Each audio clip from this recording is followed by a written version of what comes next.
All right, so today I would like to go over Rustup Doc, just that part of the Rustup Command toolchain, mainly because I was looking at it recently, and it has a lot more things than I thought it did. All right, let's get it. All right, so in order to get the best sense of what Rustup Doc does, we should just run it. So Rustup Doc. That's going to open a web page. If you note, the web page is on a local file system. And to be clear, a lot of these resources that are listed in here are also on a local file system. So regardless of whether or not we have internet or not, we can still use them as references. Rust documentation. Welcome to an overview of the documentation provided by the Rust project. All of these projects are managed by the Docs team. There are other unofficial documentation resources as well. Many of these resources take the form of books. We collectively call these the Rust bookshelf. Some are large, some are small. So just going over what was stated here, this document is more or less the Rust bookshelf.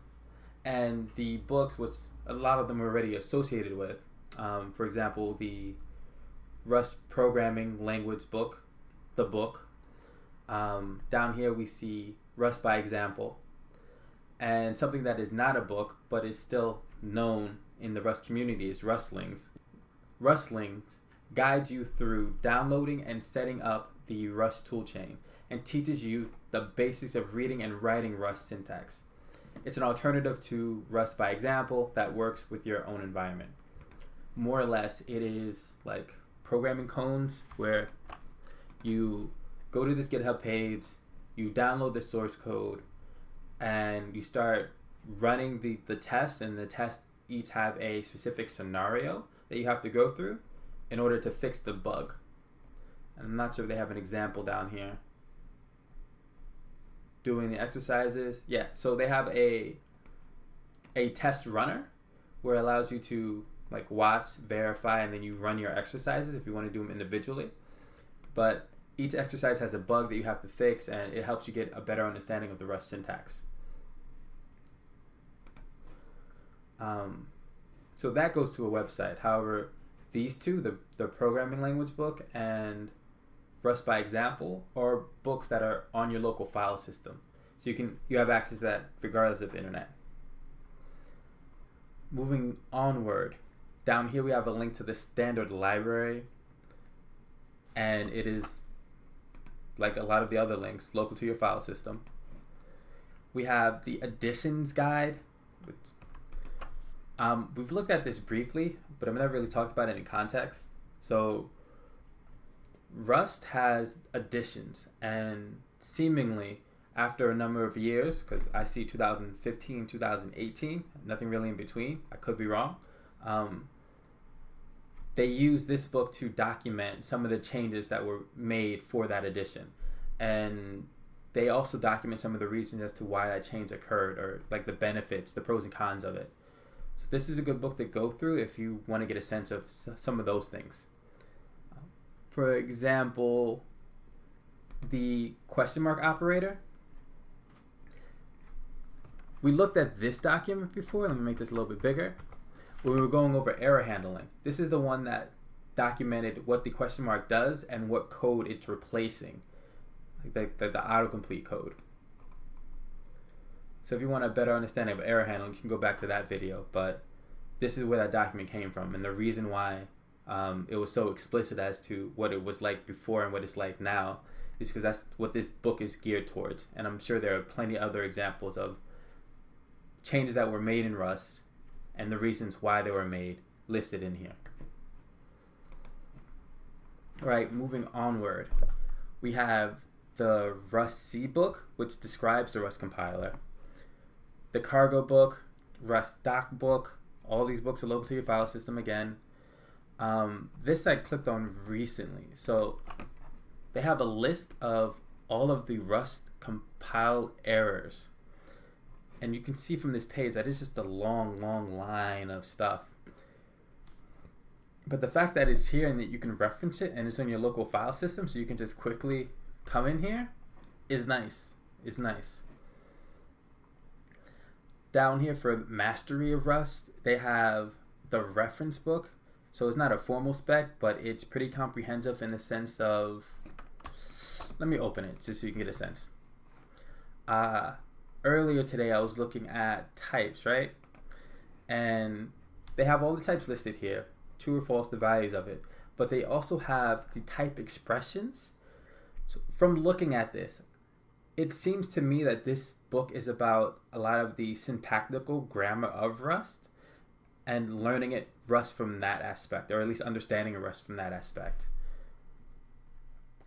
Personally, I'm not all that interested in this, but some people may be, and I'm glad they have it. Then we have the Rustnomicon, which is the guide to using unsafe. And then we have the Unstable book, which is the guide to using unstable features. And then they have the Rust C guide, which this is a link to an external page, right? And I was looking at this earlier as well. This is a guide meant to help document how Rust C, the Rust compiler, works, as well as to help new contributors get involved in Rust C development. So this also sort of goes over Rust C, which there was a book on it that we skimmed past.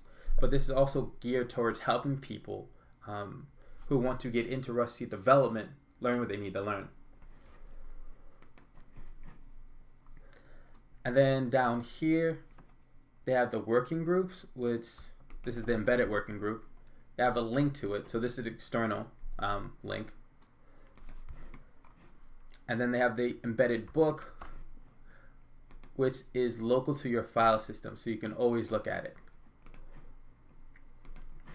So we went over the links in this document, but let's close this for a second. One of the things I really want to go over are the feature of Rustup. So let's look at what they have here real quick. So we have different flags that we can pass, right? And these flags more or less open the various books that we've just looked at, books and documents. We have things like book, cargo, core, edition guide, embedded book guide, nomicon. Path is really interesting, mainly because path is not a book itself. It shows you the printed path to the documentation. That's all really located in one place. And then they have other documents here, most of which were already listed in the HTML page reviewed. But if you keep scrolling down, they have this really cool feature that I want to go over in the arg section, right? So right here,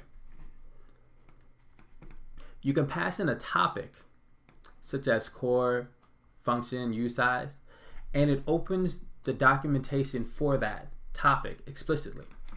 So for example, Rustup Doc, if you want to know about, let's do standard file system. Bam, it opens it for you immediately, straight there. I imagine that I'm going to start using this in the future when if I know the path to the documentation that I want to look at. Instead of going to the internet, I could just open it up in my terminal rather quickly and not worry about the web pages loading and my route of getting there, because I take like 2-3 different link route to get there.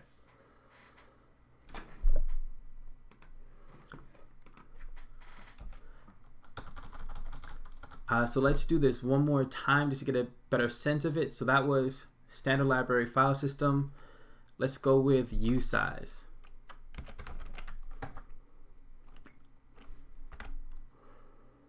Again, I'm just still kind of amazed that we can do this. This is a feature that I like, and this is the feature that I really want to exemplify in this video. So yeah. So we reached the end of the video. Some of the takeaways are, 1, Rust comes with a lot of documentation and reference material with your tool chain. So it's stored on your machine and you can reference it and look at it at any point in time, regardless if you have internet or not. Also, if you want to look up the reference material for different tool chains, you can pass in tool chain under options. So you can see here we can look at stable, we can look at nightly, or they passed in a number. I am not sure if you can look at a tool chain, look at the documentation for a tool chain you do not have installed. That I have not verified, but it looks like it may be possible. I don't know. And then the ARGS portion of this, I think, is really cool. Just the ability to be able to search for documentation quickly is amazing, especially if you already know what you're looking for. You just need to get to that page so you can reference it. And with that, I think we've reached the end of the video. If you like it, hit like, subscribe, yada, yada, yada. Till next time, peace.